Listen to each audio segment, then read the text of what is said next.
Nasa 11 pesos na lamang po ang presyo ng kada kilo ng palay sa Bulacan. Hiling ng ilang magsasaka, makialam na sana ang gobyerno sa presyuhan ng mga trader at mga miller. Nasa frontline na balitang yan si Kari Cator. Mismong si Agriculture Secretary Francisco Chu Laurel ang nagbantay sa repacking at pagbabagsak ng mga aning palay sa warehouse na ito ng National Food Authority sa Malolos, Bulacan.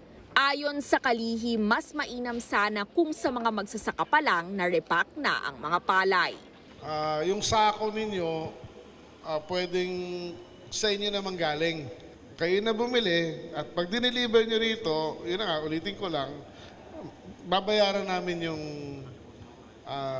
sako ng 13 pesos per sack na binaba nyo. Kung mangyari yun, ang bilis natin dyan. Tiyempo ang pagbubukas ng warehouse na ito lalo't napupuno na rin ang iba pang bodega ng NFA.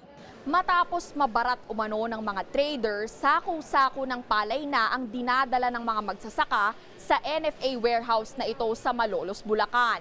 70,000 bags daw ang kasya rito. Bumagsak sa 11 pesos at 50 sentimos kada kilo ang presyo ng sariwang palay sa ilang bahagi ng Bulacan. Sa bayan ng Bukawi kung saan maraming rice millers, 18 pesos na raw ang pinakamataas na bili sa palay kahit sa mga nanggaling pa sa ibang probinsya.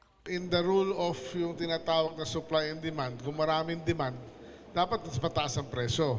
So, ibig sabihin sa narinig ko sa sinasabi mo, nag-uusap-usap yung mga loko ngayon. Iimbestigahan namin yung mga taga-Bukawi.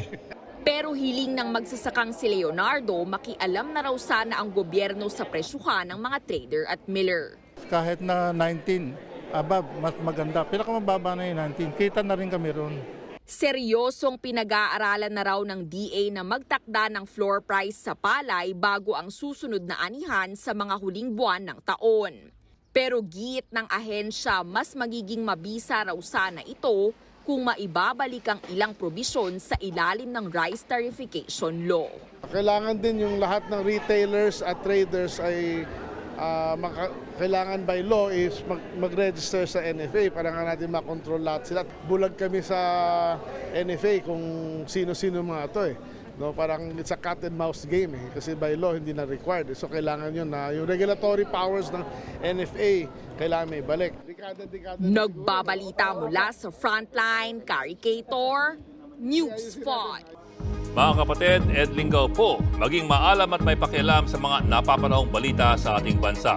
Para sa mas malalimang pagtalakay at paghimay sa mga issue at headlines, tumutok lamang at pag-subscribe sa social media pages ng News 5.